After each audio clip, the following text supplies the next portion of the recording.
السلام عليكم ورحمة الله وبركاته. وعليكم السلام أصحابتها. waxaan rabaa in idin wadaago yaro dhiirigelin qof kastoo bani aadam wuxuu rabaa guul, wuxuu rabaa inuu noloshiisa noqdo qof guuleysta, inuu noloshiisa farxad ku noolaado.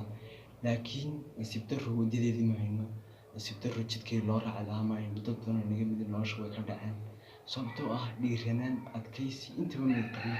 waayaha nolosha ayaa reebay. noqo qof aan waayaha nolosha reebin, noqo qof waayaha nolosha cashar ka qaata. ha noqon ka dadku markay wax ku yiraahdaan qaata.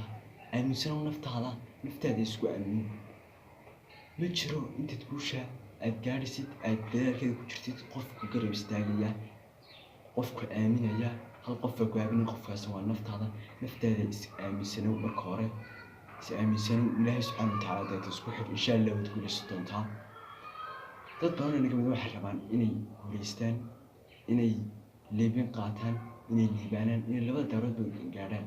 laakiin wax xaqiiqa ah adoo jiifa, adoo nolol iska caadiya iskaga nool inaan gaari karin, adoo hami sare leh mooye inaan gaari karin.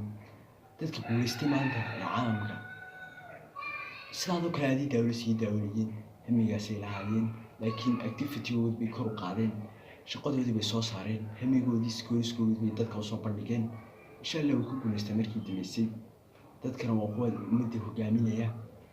marka waxaa lagaaga baahan yahay inaad hamigaaga kor u qaadid, inaad noqotid qof hami leh, qof isku kalsoon, qof adkaysi leh, qof samir leh, qof nolosha, qof guuldarrada marna kaca marna kufa. qof kaca ama kufa ayuu guuleysta, qof kasta ma guuleysto. waa inaad noqoto qof Ilaahay ku xiran, waa inaad noqoto qof Ilaahay subxaanahu wa tacaala ka raadiyay liibaanta.